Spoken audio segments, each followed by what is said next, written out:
Hello students, आज हम study करेंगे intensity of electric field due to an electric dipole at a point on the equatorial line of a dipole और broad side on position. जैसा कि इसके पहले हम लोगों ने electric field due to an electric dipole का फर्स्ट पार्ट स्टडी कर लिया था। फर्स्ट पार्ट हमने देखा था कि जो इलेक्ट्रिक डायपोल था उसके क्या along the X axis at any point P, हमारे पास along the X axis at point P पर इलेक्ट्रिक फील्ड इंटेंसिटी की वैल्यू को कैलकुलेट करना था due to an electric dipole A B. Same electric dipole हमारे पास यहाँ भी है, बट क्या करना है, इन दिस केस हमारे पास क्या है, in this case point P को हम एक्स एक्सिस के एलॉन्ग न पुट करके वाई एक्सिस मीन्स इस ए बी के इक्वेटोरियल लाइन पर या बाइसेक्टर लाइन पर, इस जो हमारे पास टॉपिक दिख रहा है जहां पर हम इलेक्ट्रिक फील्ड इंटेंसिटी कैलकुलेट करने की बात कर रहे हैं, इसको ब्रॉड साइड ऑन पोजीशन के नाम से जाना जाता है और बाइसेक्टर के नाम से देते हैं। बाइसेक्टर क्यों? तो क्योंकि ये डायपोल को बाइसेक्ट करता है, इक्वली टू पार्ट में डिवाइड करता है ये लाइन, ठीक ना, ये इमेजिनरी लाइन होती है, ठीक। तो इस लाइन के एलॉन्ग क्या करना है, हमको इंटेंसिटी कैलकुलेट करना है due to an electric dipole. तो स्टार्ट करते हैं। तो जैसा हम देख रहे हैं इस फिगर में, AB is an electric dipole formed by two charges minus Q and plus Q and separated by small distance 2L। 2L क्यों होता है? जैसा कि हम इससे पहले बता चुके थे कि इस पॉइंट O से यहाँ पर और यहाँ पर यानी एट पॉइंट O पर दोनों चार्ज का due to both charges minus Q and plus Q जो इलेक्ट्रिक फील्ड इंटेंसिटी मिलती है उसका मैग्नीट्यूड 0 हो जाता है, इसलिए हम यहाँ से ये डिस्टेंशियल और ये डिस्टेंशियल लेते हैं, ये 12 हो जाता है। अब जैसा हम देख रहे हैं हमारे पास एक इलेक्ट्रिक डायपोल फॉर्म हो गया AB, ठीक। अब इसका डायपोल मोमेंट क्या होगा, जैसा कि हम जानते हैं ऑलवेज नेगेटिव टू पॉजिटिव होता है। अब क्या करना है, at point P we have to calculate the intensity of electric field due to an electric dipole, this dipole. इस डायपोल का हमें क्या करना है, एट पॉइंट P पर इलेक्ट्रिक फील्ड इंटेंसिटी कैलकुलेट करना है, ठीक।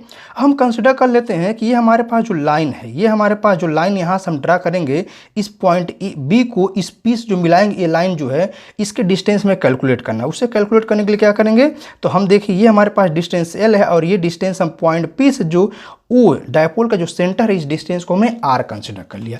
R डिस्टेंस पे हमें इलेक्ट्रिक फील्ड इंटेंसिटी की वैल्यू को कैलकुलेट करना था, ठीक। तो अब यहाँ पर डिस्टेंस R है और ये L है, तो ये हमारे पास राइट एंगल बन रहा है POB, क्या बन रहा है, राइट एंगल ट्रायंगल, और POA भी राइट एंगल ट्रायंगल बन रहा है। तो हमारे पास BP और AP दोनों क्या होंगे, ये दोनों under root R square plus L square हो जाएंगे। यहाँ पर जो एंगल फॉर्म कर उसको हमने थीटा कंसिडर कर लिया, ये अगर थीटा है तो ये भी थीटा होगा, और यहाँ भी थीटा हमारे पास है तो यहाँ भी हमारे पास एंगल थीटा ही होंगे, ठीक। तो हमने देखा ये हमारे पास अरेंजमेंट है। ये फिगर जो अभी एक्सप्लेन करेंगे, जब हम कुछ इसमें कैलकुलेट कर लेंगे रिजल्टेंट फाइंड आउट करने के लिए इस फिगर को हम एक्सप्लेन करने वाले हैं, इस फिगर का क्या रोल है, ठीक। तो ये रहा हमारे पास अरेंजमेंट, ये हमारे पास रहे फिगर, ठीक। इसे में क्या करना है, तो नेक्स्ट में करना क्या है, तो हमें अब due to plus Q charge and due to minus Q charge क्या करना है, इलेक्ट्रिक फील्ड इंटेंसिटी कैलकुलेट करना है, ठीक। और वो भी क्या, मैग्नीट्यूड करना है, क्या मैग्नीट्यूड करना है, तो मैग्नीट्यूड कैलकुलेट कर लेते हैं। तो नाउ इलेक्ट्रिक फील्ड इंटेंसिटी हम कैलकुलेट कर लेते हैं। तो electric field intensity at point P due to plus Q charge, जो प्लस Q चार्ज मिला है मैग्नीट्यूड हम कैलकुलेट कर रहे हैं, तो ये हम इवन लेंगे तो इवन की वैल्यू क्या मिलेगी, ये मिलेगा 1/4 पाई एप्सिलॉन नॉट, और चार्ज क्या है Q, और हमारे पास डिस्टेंस क्या है, तो डिस्टेंस है अंडर रूट क्या R square plus L square है, ठीक। तो स्क्वायर करेंगे तो अंडर रूट हट जाएगा, तो ये मिल जाएगा R square plus L square, ठीक ना। इक्वेशन नंबर हम 1 कंसिडर कर लेते हैं।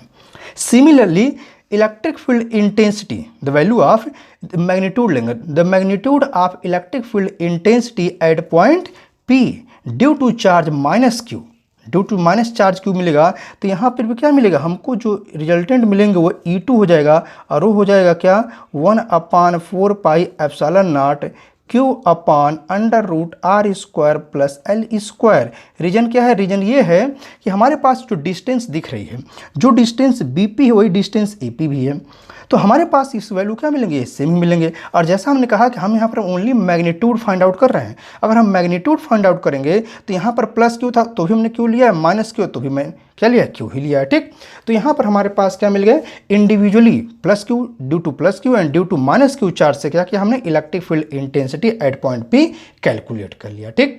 बट यहाँ पर जब देखें ये हमारे पास जो फील्ड लाइन मिल रही है वो इलांग हमें पॉइंट P पर फाइंड आउट करना था और सेंटर से करना था, यानी हमारे पास जो रिजल्टेंट इलेक्ट्रिक फील्ड इंटेंसिटी मिलने वाले हैं, जो रिजल्टेंट इलेक्ट्रिक फील्ड इंटेंसिटी मिलेंगे वो हम डायरेक्टली नहीं कैलकुलेट कर सकते हैं, हमें इस कंपोनेंट को करना पड़ेगा, कंपोनेंट को सॉल्व करना पड़ेगा। तो जैसे हमने कहा इस फिगर को देखें, इस फिगर को हमने ड्रा किया है। अब इस पॉइंट P पर देखें, जो हमारे पास E1 का डायरेक्शन वो यह है, ठीक। तो E1 को हम क्या करेंगे, जब ब्रेक करेंगे इसके रेक्टेंगुलर कंपोनेंट्स में, तो रेक्टेंगुलर हॉरिजॉन्टल कंपोनेंट क्या मिलेगा, इधर मिलेगा E1 cos थीटा, क्योंकि एंगल थीटा है। सिमिलरली जो हमारे पास वर्टिकल कंपोनेंट मिलेगा वो E1 sin थीटा, इस एक्सिस से मिल जाएगा। सिमिलरली हमारे पास ड्यू टू E2, जो E2 हमारे पास लाइन, हम इसी फिगर को यहाँ पर एक्सप्लेन किए हैं, ठीक, ड्रा किए हैं। तो ये हमारे पास E2 मिलेगा और हॉरिजॉन्टल जो कंपोनेंट्स मिलेंगे वो E2 cos थीटा इस एक्सिस से मिलेगा और E2 sin थीटा जो मिलेगा ये वर्टिकली डाउनवर्ड डायरेक्शन में मिलेगा, ठीक।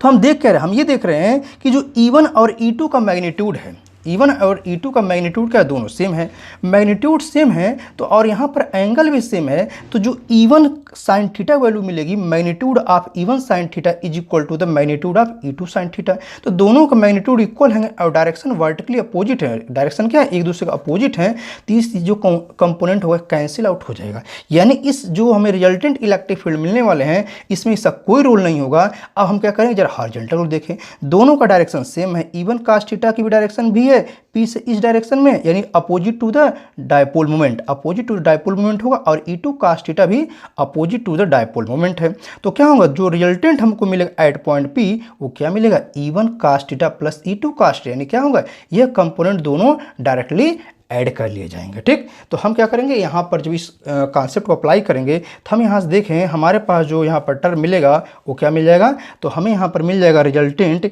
E इज इक्वल टू क्या मिल जाएगा, तो वो मिल जाएगा E1 cos theta plus E2 cos theta मिलेगा। अब इसे हम चाहें तो E is equal to 2E1 cos theta भी लिख सकते हैं या अलग अलग वैल्यू को पुट कर सकते हैं, ठीक है, हमारे पास दोनों मेथड है। तो हम देख रहे हैं E1 E2 इक्वल हैं, तो हम चाहें तो और कर सकते हैं क्या, E is equal to 2E1 cos theta नहीं पुट कर सकते हैं, तो बिल्कुल कर सकते हैं, ठीक है। और हम न पुट करना चाहें तो भी हम E1 की वैल्यू यहाँ से और E2 वैल्यू यहाँ से पुट करेंगे तो वही वैल्यू आने वाले हैं, ठीक है। अब क्या करना है, अब हम यहाँ पर जरा E1 की वैल्यू को पुट तो करेंगे, लेकिन cos थीटा नया टर्म इंट्रोड्यूस हो गया।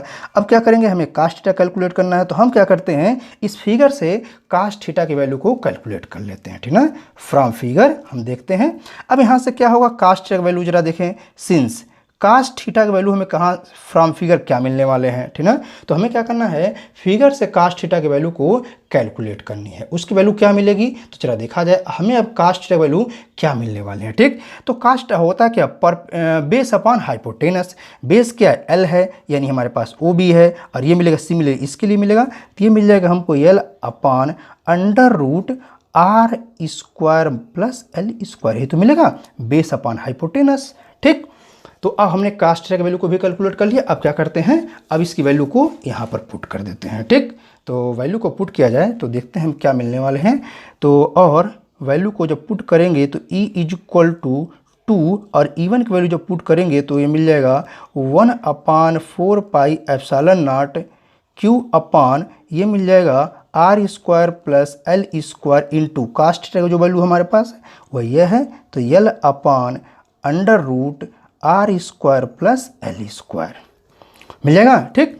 अब जरा देखें यहाँ पर जो हमारे पास ये टर्म दिख रहा है, ये अंडर रूट को जो हमारे पास टर्म है R square plus L square, इस टर्म को हम चाहें तो R square plus L square power half नहीं पुट कर सकते हैं, बिल्कुल कर सकते हैं, ठीक। और यहाँ पावर हाफ है और यहाँ पावर 1 है, तो जैसा हम जानते हैं 1 plus half is equal to 3/2, यानी पावर हम क्या करें, इसको 3/2 कर सकते हैं। तो इस इक्वेशन को और सॉल्व करेंगे और सिंप्लीफाई करेंगे तो हमें क्या मिल जाएगा, तो ये मिल जाएगा E is equal to 1/4 pi epsilon naught. यहाँ जरा देखें 2QL, तो यहाँ पर हम डायरेक्टली पुट कर सकते हैं 2QL अपॉन, यहाँ पर क्या मिलेगा, ये मिल जाएगा R square plus L square power 3/2 नहीं मिल जाएगा, ठीक, बिल्कुल मिलेगा। बट यहाँ जरा देखिए हमारे पास एक रिलेशन है क्या, electric dipole moment P is equal to होते हैं 2QL, तो क्या करें, इसके प्लेस पे हम P पुट कर देते हैं, ठीक।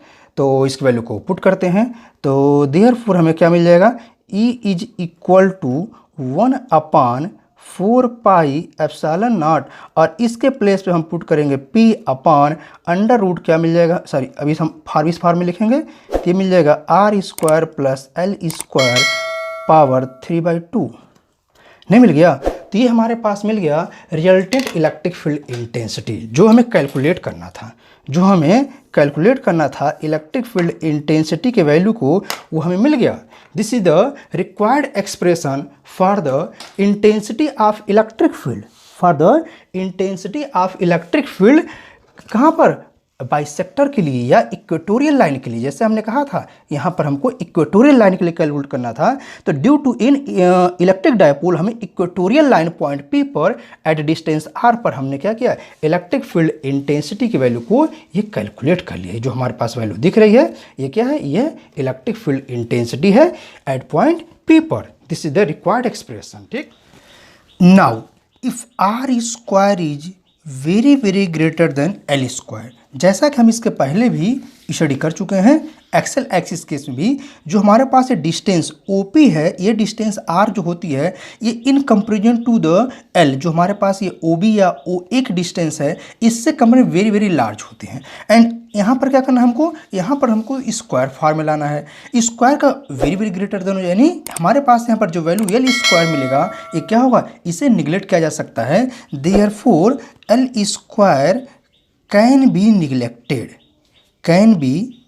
निगलेक्टेड, तो हमारे पास इक्वेशंस क्या मिल जाएंगे, therefore E is equal to मिल जाएगा 1/4 pi epsilon naught and P upon R cube. ठीक, कैसे, जैसा हमने देखा था वहाँ पर जो हमारे पास एक्सप्रेशन था, तो एक्सप्रेशंस के अकॉर्डिंग हम ये देखेंगे तो हमें क्या मिलेगा, यहाँ पर हमको ये मिलने वाला है कि जैसा हमें फार्मूला देख रहे हैं R स्क्वायर है और पावर 3/2 है, तो ये 2 से 2 कैंसिल आउट हो जाएगा और पावर 3 मिल जाएगा। ये तो पूरा टर्म क्या होगा, निगलेक्ट हमने कर दिया। ठीक, नेक्स्ट क्या करना है, तो नेक्स्ट हमें क्या करना है, इसको वेक्टर फॉर्म में लिखना चाहते हैं। जैसा कि हम यहाँ पर देख रहे हैं जो हमारे पास इक्वेशंस मिले हैं, जो एक्सप्रेशंस मिले हैं, ठीक, तो ये हमारे पास एक्सप्रेशन तो मिल गए, बट इसका वेक्टर फॉर्म क्या होगा। जैसा हम जानते हैं कि इलेक्ट्रिक फील्ड और यहाँ पर जो इलेक्ट्रिक फील्ड मिल रहा है और साथ ही साथ जो डायपोल मोमेंट है ये कैसे हैं, वेक्टर क्वांटिटी है। ठीक, तो इन वेक्टर फॉर्म क्या हो जाएगा, इन वेक्टर फॉर्म क्या मिल जाएगा, तो हमको यहाँ पर मिल जाएगा क्या, E is equal to -1/4 pi epsilon not,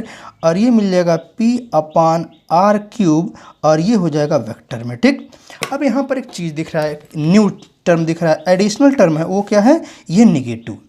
तो जैसा हम इस फिगर को देखें, हम इस फिगर को देख रहे हैं, इस फिगर में क्या है, यहाँ पर जो रिजल्टेंट इलेक्ट्रिक फील्ड है, तो रिजल्टेंट इलेक्ट्रिक फील्ड का डायरेक्शन क्या है, वो डायरेक्शन ऑफ डायपोल मोमेंट के अपोजिट है। Means the resultant electric field intensity at point P due to an electric dipole AB is opposite to the electric dipole moment. जो electric dipole moment है वो क्या है, डायपोल एक्सिस के parallel होती है, यानी हमारे पास वो माइनस से प्लस क्यू की तरफ है। ठीक, A to B है, बट डायरेक्शन एक है, ये अपोजिट टू है, मीन्स ये डायपोल मोमेंट के अपोजिट है, इसलिए यहाँ पर हमने टर्म यूज किया, क्या, यहाँ पर निगेटिव टर्म यूज किया। ठीक, तो निगेटिव टर्म इसी को रिप्रेजेंट कर रहा है। ठीक है, जो निगेटिव टर्म है तो क्या रिप्रेजेंट कर रहा है, वो रिप्रेजेंट कर रहा है कि इलेक्ट्रिक डायपोल मोमेंट के अपोजिट डायरेक्शन में मिलेंगे इलेक्ट्रिक फील्ड इंटेंसिटी की वैल्यू जो हमें कैलकुलेट करने थे। ठीक, तो ये हमारे पास मिला।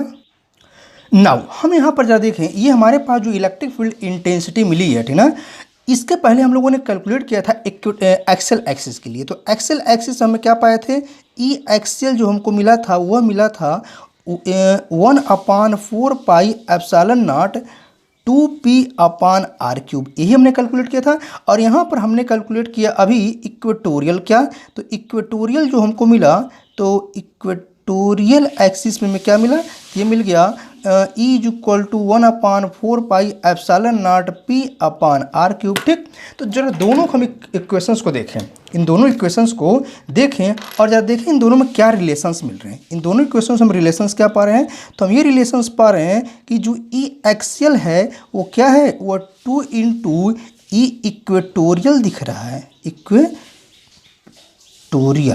ठीक ना। तो हम यहाँ पर देख रहे हैं कि ये इसका इक्वेटोरियल का जस्ट डबल यहाँ पर है। तो कभी कभी एग्जाम में भी पूछा जाता है what is the relation between intensity of electric field between the axial axis and equatorial axis. तो एक्सल एक्सिस और इक्वेटोरियल एक्सिस में अगर रिलेशंस पूछा जाए तो हम क्या बताएंगे, रिलेशंस ये होते हैं, मीन्स एक्सल एक्सिस में जो इलेक्ट्रिक फील्ड इंटेंसिटी होती है वह बाइसेक्टर के कंपेरिजन में जस्ट हाफ होती है। एक्सल एक्सिस हमारे पास यहाँ पर मिलेगा, यानी इस केस में जो इलेक्ट्रिक फील्ड इंटेंसिटी मिलेगी वो बाइसेक्टर केस में, इसे बाइसेक्टर कहें या ब्रॉड साइड ऑन पोजीशन कहें, ठीक ना, या इक्वेटोरियल लाइन कहें, उसके कंपेरिजन में क्या मिलेगा, हाफ मिलेगा। Students, I hope this video is very useful for you. Please subscribe my YouTube channel, like, share and also comment video. Thank you.